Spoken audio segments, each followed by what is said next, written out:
Grand débat. Forum citoyen. Votre émission citoyenne. Tous les dimanches de 9h à 12h30 sur les ondes de la voix de la proximité Kédougou FM. Forum citoyen, c'est une émission en continu sur ecodecolline.com et sur Kédougou FM. Ici, liberté de ton rime avec responsabilité. Il est important. Khadija Diallo Cissé, Adama Diaby et Karim Kamara donnent la parole et libèrent l'expression dans tous les secteurs de la vie locale. Un numéro, le 33 883 49 34. Forum citoyen est une émission entièrement sponsorisée par la fondation politique allemande Konrad Adenauer. Toujours au chevet de la région de Kédougou, terre des hommes. Vous allez répondre après. Il n'est écrit nulle part dans la réglementation d'une collectivité locale qu'il est donné des per diem aux conseillers municipaux. Je le défie.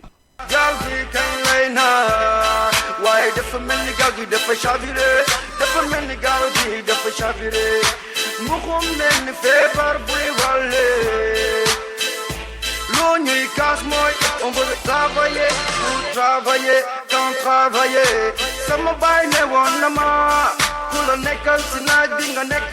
Nous assumons, mais nous pensons que c'est un combat noble ce que nous faisons. C'est-à-dire informer la population, conscientiser, parce que c'est notre avenir, c'est l'avenir de nos enfants. La société civile, c'est tous les Sénégalais qui veulent mener un combat citoyen. En dehors des partis politiques. En dehors des partis politiques. Ils défendent des principes. Par contre, dans la société civile, il y en a qui vont voguer à contre-courant. Je dis encore, nous sommes de Kédougou. Personne ne peut nous soupçonner de ne lutter pour les intérêts de Kédougou. Qu'il le veuille ou pas, nous servons Kédougou, nous servirons Kédougou tant que nous sommes vivants. Nous servons Kédougou, nous servirons Kédougou tant que nous sommes vivants. Et encore une fois, merci à Kédougou FM de nous avoir permis de discuter avec la population.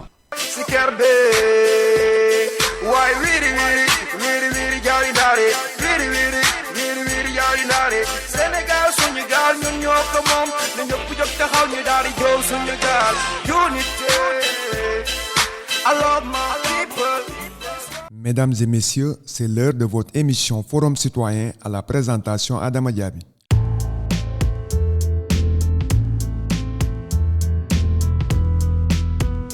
Pour cette émission, nous aborderons comme thème jeunesse et activités de la terre.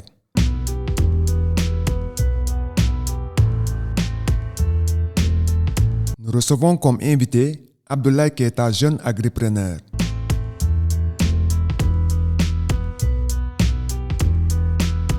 Ousmane Mamadou Soumaré, agripreneur, par ailleurs président du Conseil régional de la jeunesse de Kédougou.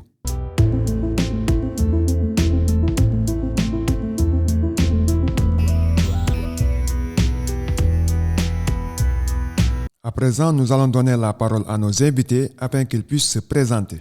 Voilà, bonjour à tout le monde, je m'appelle Abdoulaye Keita, je suis un jeune entrepreneur agricole à Santanko dans la région de Kédougou. Voilà, je suis Ousmane Mamadou Soumaré, je suis le président du Conseil régional de la jeunesse de Kédougou.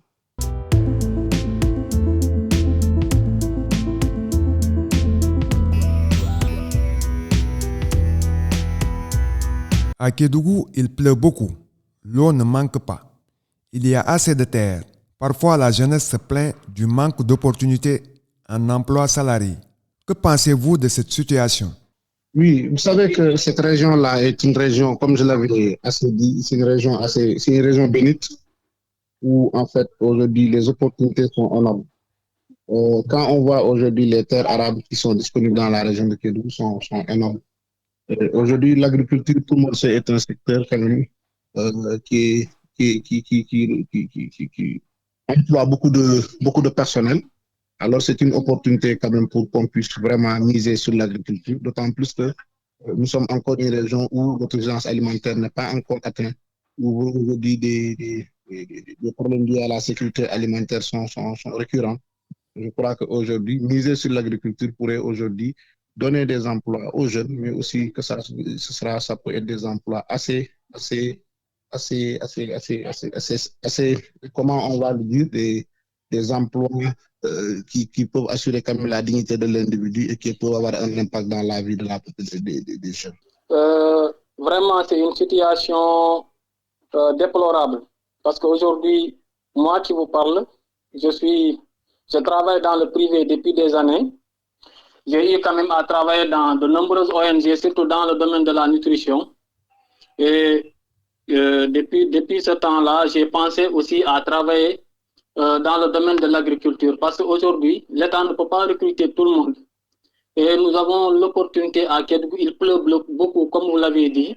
Nous avons la terre et on peut gagner plus. Je pense que les bénéfices qu'on peut avoir à travers la terre, même si aujourd'hui on travaille dans la fonction publique, notre salaire ne nous permettra pas de prendre en charge notre famille, d'assurer la ration alimentaire. Et aujourd'hui, il est important que la jeunesse aussi puisse aller travailler la terre. Parce que tout ce que tu confies à la terre, elle te rend plus.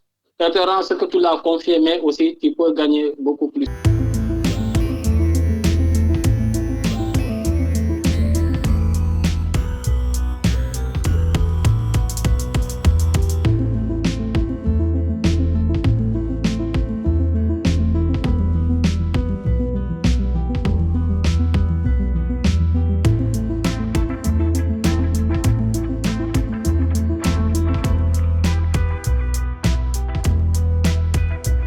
Les jeunes sont-ils engagés à changer la donne? Oui, vous savez, aujourd'hui, l'engagement est là. Si on prend notre exemple, aujourd'hui, le nombre de jeunes qui s'activent réellement dans l'agriculture, on peut comprendre qu'aujourd'hui, qu'il y a aisément une tendance favorable vraiment au retour à la terre.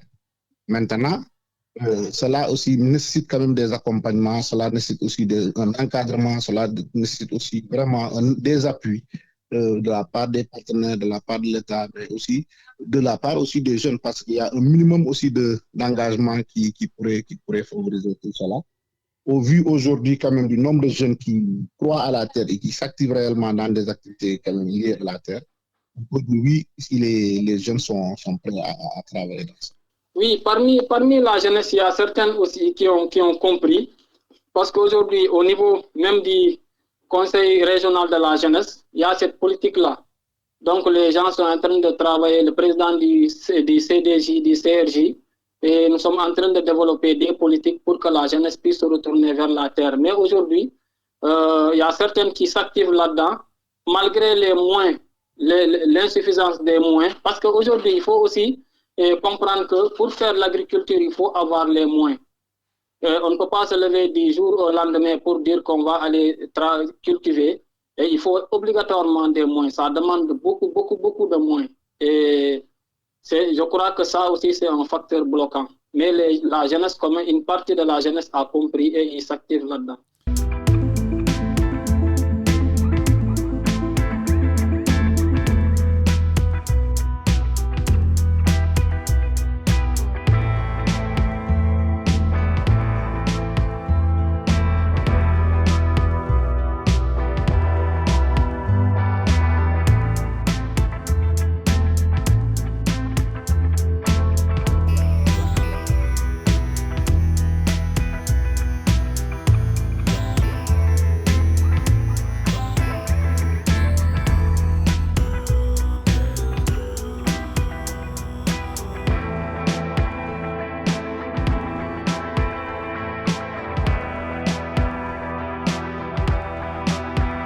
Ont-ils accès à la terre et aux autres facteurs de production?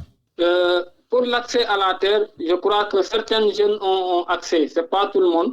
Mais le problème qui se pose aussi, souvent, il y a de l'espace à Kédougou. Quand vous prenez de Salémata à Saraya vers Madina Bafé, donc nous avons un espace très très grand. Et aujourd'hui, il y a des périmètres où on peut exploiter. Mais souvent, la jeunesse se focalise sur des secteurs qui appartiennent à des familles. Et c'est un peu difficile aussi que ces familles-là, même si tu commences à exploiter, ils te le prêtent pour 1 an, 2 ans. Après, ces familles-là, ils reviennent pour récupérer les espaces. Donc, ce que moi, je demande à la jeunesse, c'est de cibler des secteurs, des espaces qui n'appartiennent à personne. Et aujourd'hui, nous avons certaines municipalités quand même qui nous facilitent cela. Donc, quand vous avez des espaces, vous coupez, vous voulez exploiter et que ça n'appartient à personne. Franchement, il y a, comme la municipalité de Bandafassi, il ne pose pas de problème, il peut faire des délibérations. Bon, vous savez, aujourd'hui, culturellement, l'accès à la terre, il y a une difficulté par rapport à l'accès à la terre. Aujourd'hui, les terres appartiennent aux familles, appartiennent aux personnes âgées, aux patriarches. Et malheureusement, le jeune n'a pas encore atteint un certain niveau de maturité pour qu'on puisse s'approprier les terres. Et ça, c'est souvent le paradoxe qui accompagne le plus souvent l'accès à la terre des jeunes dans la région. Néanmoins, il faut reconnaître qu'il y a des efforts considérables qui sont faits par les mairies, surtout celui de la mairie de Bandafassi, qui aujourd'hui ne mène aucun effort vraiment dans la facilitation à l'accès à la terre pour les jeunes. Et par rapport à ça, il faut vraiment saluer cela. Maintenant, il y a aussi d'autres difficultés parce qu'accéder à la terre signifie aussi accéder à des terres viables. Maintenant, pour que les terres soient viables aussi, il faut les aménager, il faut les sécuriser, et il faut mettre le minimum pour que les terres soient vraiment...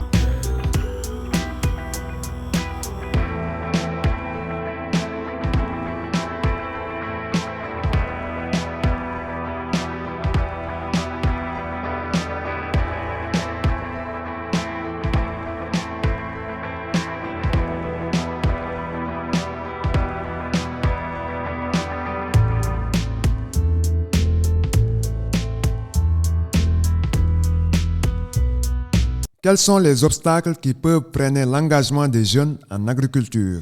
Bon, les obstacles qui peuvent freiner l'engagement des jeunes en agriculture, je pense que c'est l'accès à la terre d'abord et aussi l'accompagnement des jeunes. Parce que comme je vous l'ai dit, l'agriculture, c'est un coût, c'est un business aujourd'hui.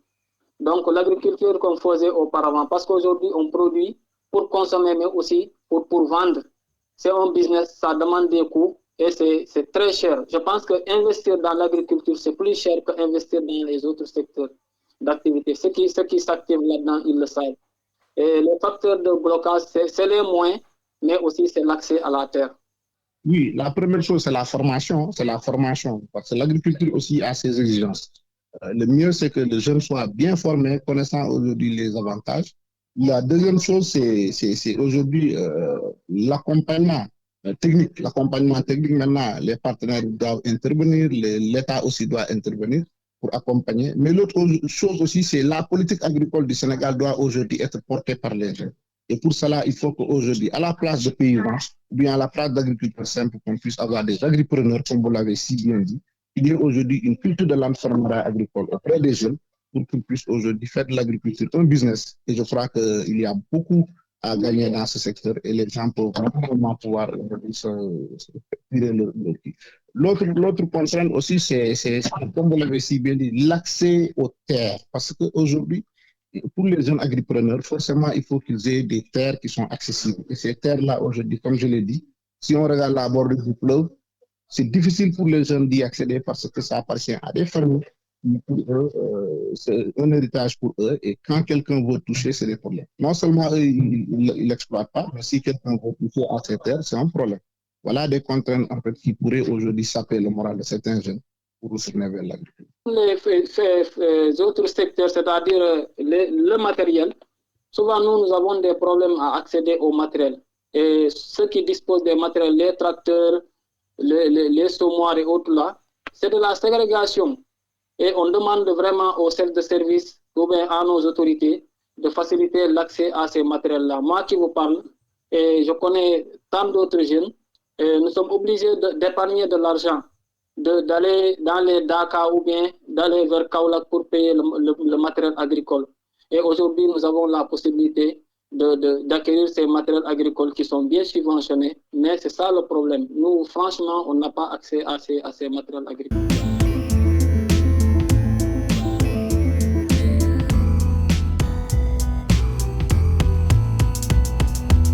Les jeunes agripreneurs sont-ils disposés à pratiquer d'autres techniques agricoles plus responsables? Je fais allusion à l'agroécologie, surtout dans ce contexte de changement climatique. Oui, je connais quelques jeunes quand même qui commencent à développer cela.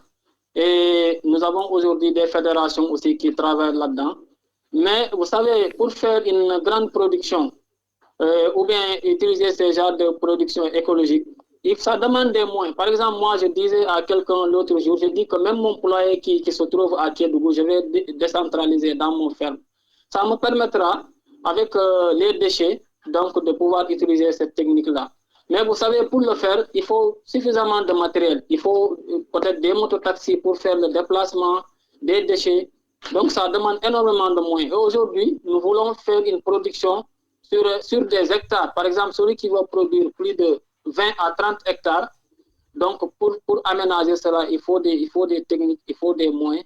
Et nous voulons quand même utiliser ces techniques-là, mais aujourd'hui, on n'est pas prêt, on n'est pas préparé pour cela. Et nous demandons l'accompagnement des techniciens là-dedans pour nous former sur d'autres techniques. Par exemple, nous, à Santanko, souvent ce qu'on fait, pendant la saison, à la récolte, nous demandons des tracteurs pour labourer nos champs.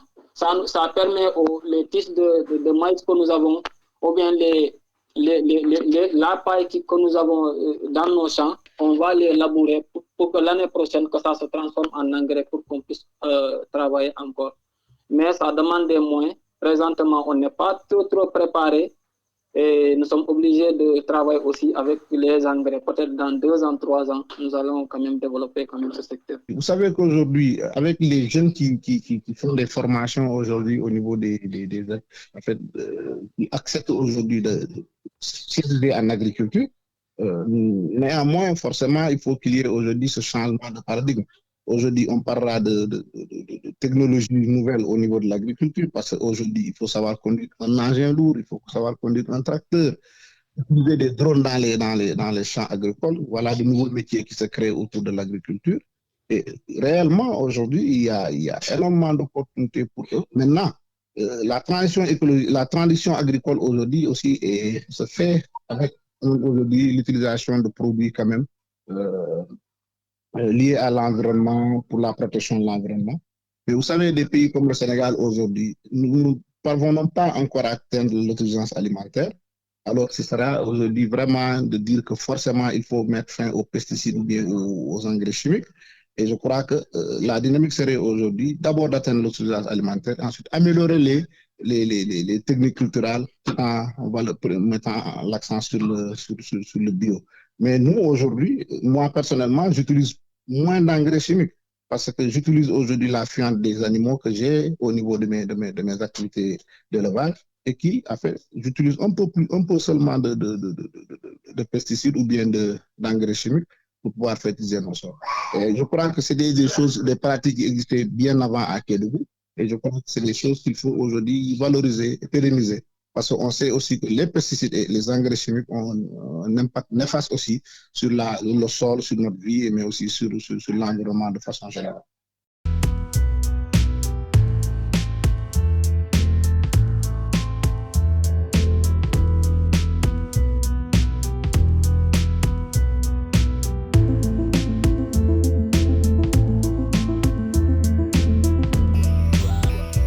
Les jeunes peuvent-ils vivre des retombées de l'agriculture à son état actuel?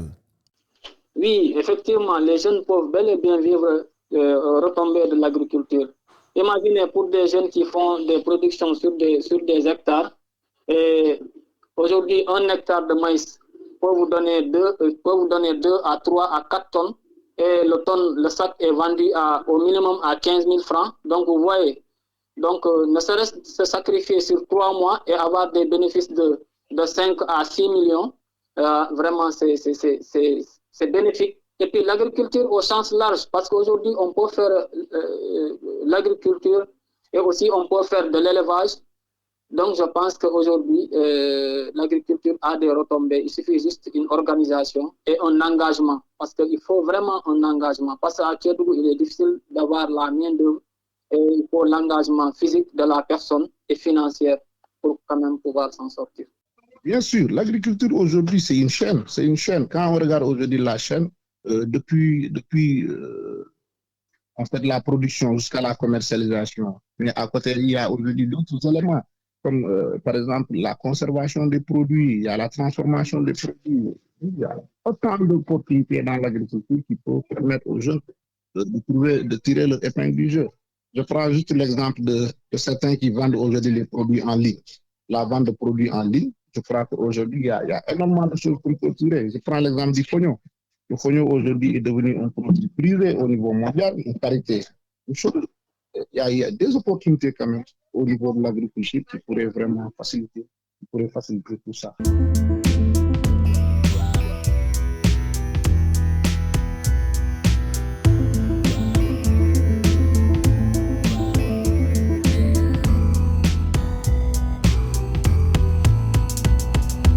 Quelles sont vos relations avec les projets et programmes qui interviennent dans la région de Kédougou, dans le secteur de l'agriculture? Les projets et programmes, je suis dans une fédération des agriculteurs, mais souvent, comme je vous l'ai dit, nous personnellement, nous jeunes qui s'activent dans l'agriculture, ceux que je connaisse, nous n'avons pas reçu de financement de ces différents projets et programmes. Mais nous sommes dans des fédérations, dans les fédérations des agriculteurs, dans les fédérations des agriculteurs, et nous sommes là, on suit, on a payé, nous avons nos cartes, mais jusqu'à présent, nous n'avons pas de financement ni d'accompagnement de ces différentes fédérations. Sauf le CRJ nous a donné des semences de maïs, mais à part ça, les tracteurs qui sont là pour quand même subventionner, pour labourer nos champs, on n'en bénéficie pas. Et c'est là que nous sollicitons ces différents services, chefs de service et ces différents ONG qui nous accompagnent parce que nous en avons besoin. Bon, pour le moment, vous savez, il y a de ces projets, programmes qui ont... En fait, tous les projets, programmes ont pour but vraiment d'enrôler les jeunes dans leurs activités. Tous les projets, programmes sont liés à l'agriculture. On ne peut pas développer aujourd'hui une agriculture sans les jeunes. Il y a des projets comme le PADER, comme le projet Sud Baïdare qui sont là, qui néanmoins ont l'obligation quand même d'avoir des indicateurs de performance par rapport au nombre de jeunes touchés. Et aujourd'hui, c'est à revoir, parce que si je prends l'exemple du PADER aujourd'hui, ils ont un portefeuille énorme aujourd'hui pour la région, mais malheureusement, le portefeuille aujourd'hui n'est presque inaccessible, parce qu'au moment où nous parlons, le projet tire à sa fin et ils sont à moins de 20% d'exécution des activités du projet, parce que l'essentiel des projets est orienté vers des investissements lourds, et ces investissements-là aujourd'hui ne sont pas faits, donc ce qui fait que malheureusement, aujourd'hui, il y a quand même un certain recul par rapport à la collaboration avec ces projets programmes. D'où la nécessité aujourd'hui vraiment de relancer quand même les efforts au niveau de ces projets programmes pour qu'ils puissent impacter le maximum de population et en particulier les jeunes. Sinon, l'État a mis en place il y a aussi le programme de domaine agricole de Itato qui normalement aujourd'hui devait à lui seul enrôler presque l'essentiel des jeunes qui veulent aller dans l'agriculture. Mais encore une fois, la difficulté avec le programme, c'est que jusqu'à présent, le cœur du DAC n'est pas construit, et ce qui fait qu'aujourd'hui, le DAC ne peut pas aujourd'hui satisfaire à la demande des jeunes.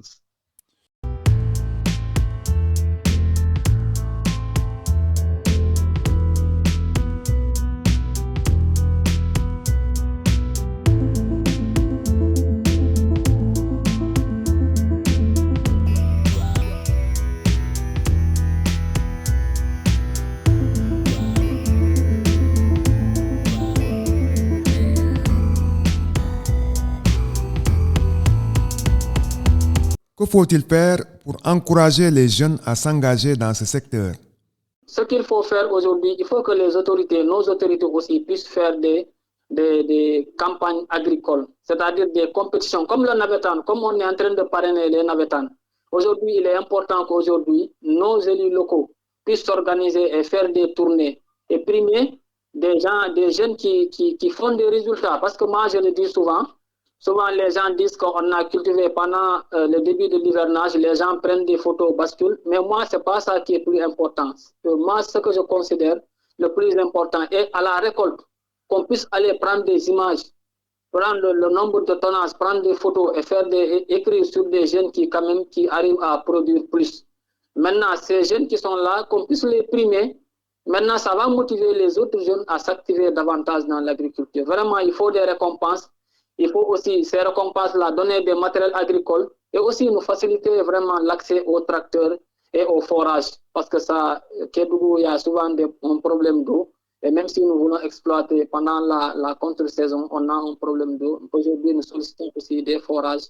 Il serait important aujourd'hui de primer des jeunes qui s'activent là-dedans en leur dotant ces différents matériels. Quels sont vos rêves en tant que jeune agripreneur? Quels sont les rêves des jeunes dans le secteur de l'agriculture, dans les 5 prochaines années ou les 10 prochaines années? Oui, c'est d'être aujourd'hui dans les plus grands hubs agricoles et qu'on puisse aujourd'hui avoir nos différentes fermes agricoles. Ces fermes-là puissent aujourd'hui être des favelas, des haciendas et qui puissent aujourd'hui enrôler le maximum de personnes dans cela. Et qu'aujourd'hui, les jeunes qui sont aujourd'hui dans le secteur puissent aujourd'hui être de vrais entrepreneurs et qu'ils puissent aujourd'hui impulser la dynamique agricole du pays, parce que, quoi que l'on dise, l'État du Sénégal compte beaucoup sur ces jeunes, sur ses ressources humaines, pour qu'on puisse aujourd'hui atteindre l'autosuffisance alimentaire. Donc, notre rêve aujourd'hui, dans 5 ans, c'est d'abord atteindre l'autosuffisance alimentaire. Mais les jeunes agripreneurs qui sont aujourd'hui dans la région peuvent aujourd'hui se voir dans 5 ans comme de vrais entrepreneurs agricoles qui, comme on l'a vu dans les autres régions du monde, que l'agriculture porte aujourd'hui l'économie de tous les grands pays du monde. Donc vraiment aujourd'hui, moi je pense quand même j'ai déjà mon GIE qui est le grand réserve agro-pastoral installé à Santan, que je compte faire un grand ferme où je pourrais employer au minimum une dizaine ou des vingtaine de jeunes dans ce secteur-là. Parce qu'aujourd'hui, nous voulons rénover notre ancienne pratique, parce que nos parents souvent ils cultivaient pendant la saison des pluies, mais pendant la saison sèche nous sommes en ville, et aujourd'hui nous voulons produire pendant la saison des pluies et pendant la saison sèche. D'où nous avons aujourd'hui des espaces de maïs, mais des espaces de manioc. Nous faisons aussi le maraîchage. Nous voulons aussi faire la production des petits ruminants et aussi la production de volailles. Donc vraiment notre rêve est que dans 2 ans, 3 ans, qu'on puisse travailler dans un grand ferme à employer plus d'une vingtaine de jeunes à nos côtés. Ça va aussi réduire le chômage, mais aussi ça nous permettra aussi de former les jeunes dans le secteur. Chaque jeune qui est formé, qui a suffisamment d'expérience, pour lui à son tour aussi en faire autant.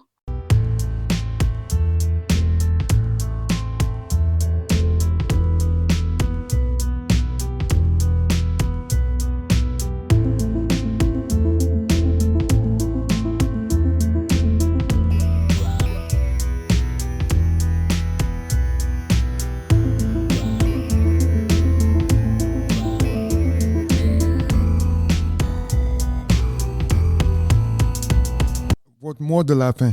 Oui, c'est le combat du sol sur le sous-sol. Aujourd'hui, la région de Kédougou est une région où il y a quand même aujourd'hui énormément de potentialité. L'orpaillage, en fait, est un avantage. Moi, je ne dis pas que l'orpaillage est mauvais en soi, mais il y a un or qui est là, qui peut être produit par le sol, et qui a plus d'avantages, et qui a plus de pérennité, qui a plus ça, je crois qu'aujourd'hui, nous avons lancé le concept du combat du sol sur le sous-sol.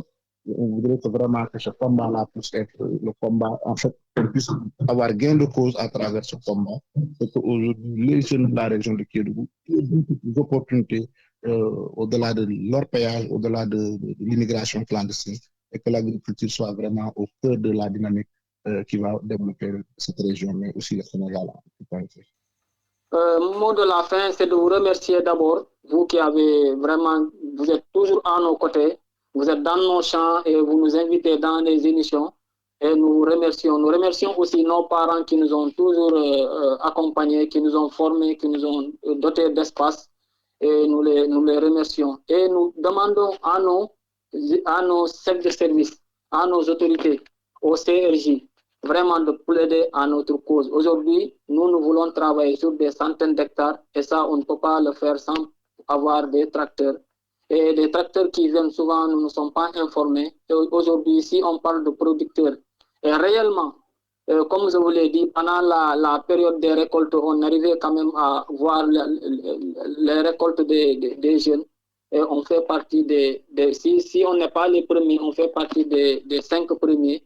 Et aujourd'hui, il est temps de doter ces jeunes des matériels agricoles pour qu'ils puissent augmenter leur production. Par notre vision, c'est de travailler sur des centaines d'hectares dans un futur proche.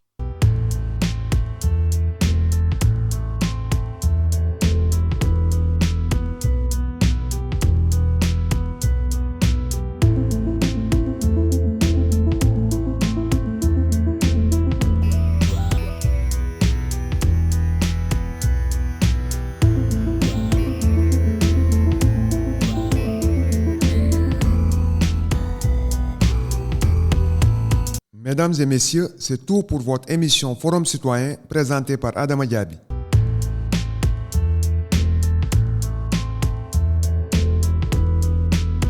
La technique a été assurée par Amadou Paté Diallo.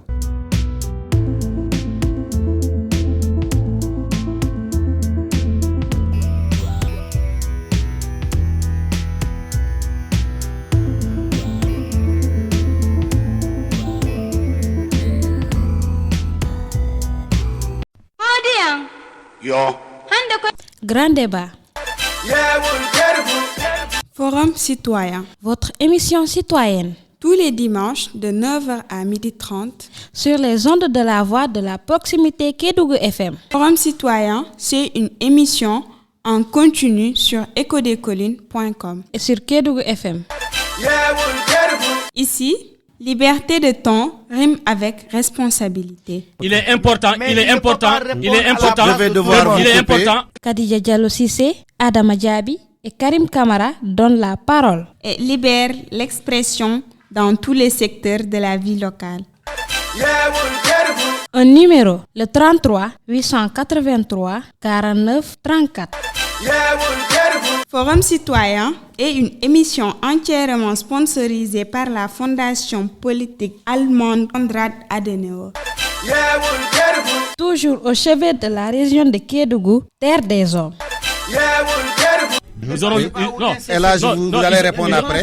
Il n'est écrit nulle part dans la réglementation d'une collectivité locale qu'il est donné des per diem aux conseillers municipaux. Je le défie.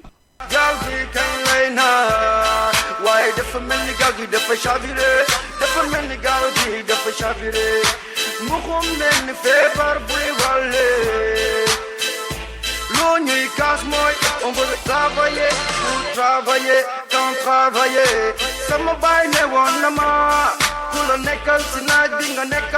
Nous assumons, mais nous pensons que c'est un combat noble ce que nous faisons. C'est-à-dire informer la population, conscientiser, parce que c'est notre avenir, c'est l'avenir de nos enfants. La société civile, c'est tous les Sénégalais qui veulent mener un combat citoyen. En dehors des partis politiques. En dehors des partis politiques. Ils défendent des principes. Par contre, dans la société civile, il y en a qui vont voguer à contre-courant. Je dis encore, nous sommes de Kédougou. Personne ne peut nous soupçonner de ne lutter pour les intérêts de Kédougou. Qu'il le veuille ou pas, nous servons Kédougou, nous servirons Kédougou tant que nous sommes vivants. Nous servons Kédougou, nous servirons Kédougou tant que nous sommes vivants. Et encore une fois, merci à Kédougou FM de nous avoir permis de discuter avec la population.